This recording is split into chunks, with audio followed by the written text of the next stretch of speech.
Right, we begin here. President Cyril Ramaphosa has given the Special Investigating Unit the green light to investigate allegations of maladministration and corruption in the affairs of Tshwane Metropolitan Municipality and to recover any financial losses suffered by the state in procurement for the construction of Phase 1 upgrades and urgent refurbishments at the Rooiwal Wastewater Treatment Works. SIU says that the investigation will look into the unlawful and improper conduct by Tshwane officials from the 1st of January 2018 until now. The Democratic Alliance has welcomed the news. To talk to us more on this, we are now joined by Kwena Moloto, who is the DA's Tshwane Caucus spokesperson. A very good evening to you, sir. Thanks very much for joining us. No, thank you, Flo. Thank you, Mbali. Really appreciate it. All right, you've of course welcomed the news that the SIU is to probe Tshwane's 295 million rand Rooiwal wastewater treatment tender. Let's talk more on your response to this news. No, look, we really think that this is a brilliant win for the city of Tshwane and its residents, as well as the multi-party coalition. In 2022, our council voted in favor of an investigative report being sent to the SIU for further investigation after there was a forensic audit that found that there was likely maladministration and corruption inside the Rooiwal wastewater treatment plant, a tender that was worth 295 million rand. And so we really welcome this when we passed that report as council in 2022. This is exactly what we were hoping for. The reality is that while there's a lot of mention of the likes of Edwin Sodi, whose companies NPR as well as Blackhead benefited from this deal, we really want to root out corruption inside the city of Tshwane's administration, and the reality is that this could not have taken place alone. There's fingers pointed at many people in the supply chain management, and we really see this as a massive step forward in rooting out corruption inside our city and hopefully recovering funds for the residents of Tshwane. Yeah, Mr. Moloto, you talk about, you throw a name there that, of course, many of us would have heard in the news, Edwin Sodi. And I mean, one then has to look at, tender processes. You can't argue all of which has potentially happened without talking about the irregularities. And of course, tender processes themselves, being problematic.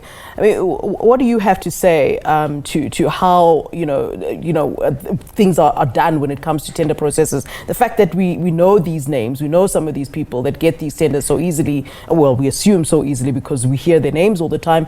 Surely that's pointing to the issue that these irregularities and corruption are far from being a thing of the past, even if, we have the SIU investigating and so forth.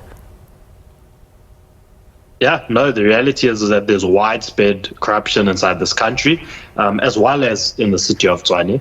But these are the type of steps that need to be taken to ensure that we curb this extremely destructive practice that has become so common is inside our government and I think largely inside local government.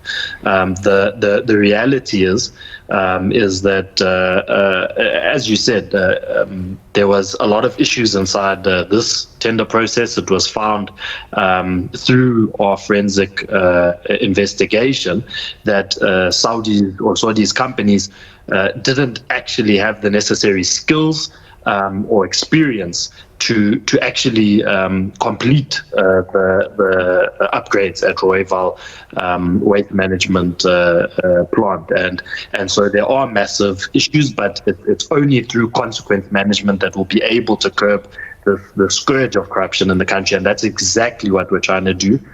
We've also implemented, the recommendations by the Zondo Commission, and already in 2022 we blacklisted Saudi as well as any other companies or shareholders, directors that are linked to any state-captured companies. And so that is an active step that we're doing, but the reality is that we do need this investigation to take place so that we can recover funds.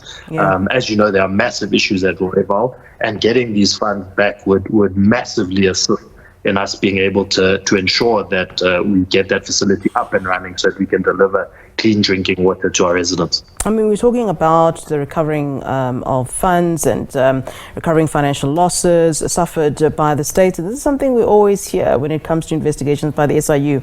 And, we've heard people saying, this could be a victory for the people of Tshwane. But what then after the probe? We keep hearing that these funds will recover, but it never comes back down to the people. It never then fixes the issue in the first place. I mean, will the DA, will Tshwane's DA, as you are the spokesperson, so you tell us, would you be then making sure that it filters down to actually the people?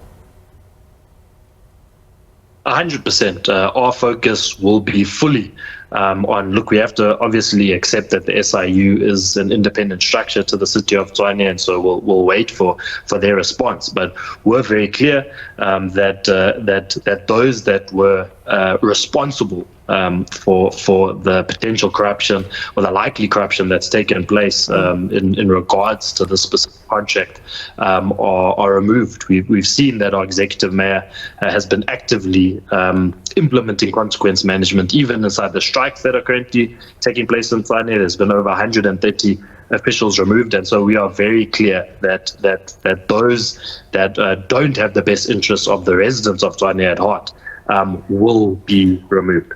Yeah, and apart from the removal that you speak of, I mean, surely there's a case to answer for, and those people most certainly should be put before the law. Would the DA be pushing for that? Where, I mean, you speak about likely corruption. I mean, this also is about setting the tone, isn't it? The fact that future corruption will not be tolerated. No, fully. We'll 100% support the SIU inside that regard, and we hope that that's the outcome of this investigation. We need to start seeing politicians, and we need to start seeing people that are working in administrations in orange jumpsuits. That's the only way that we're going to deal with corruption inside this country. And so outside of, in the city's hands, we're limited to having our disciplinary processes, potentially firing them. But as a party, as the DA, will be fighting tooth and nail to ensure that the SIU not only investigates this, but that if and I believe, in fact, when it is found that certain officials inside supply chain management knowingly ensured that this company got appointed, even though it didn't meet the requirements, that those people face jail time, because it's about time. We can't continue inside this world of golden handshakes or allowing people to simply resign. People need to start being put behind bars. Because the reality is that when you're stealing from the residents of Tshwane, we see issues like the cholera outbreak, for example, that we suffered from earlier this year. And so it's important. It really is important that people are held accountable for their actions. All right, Kwena, many thanks to you, sir. Kwena Moloto is the DA's Tshwane Caucus spokesperson there.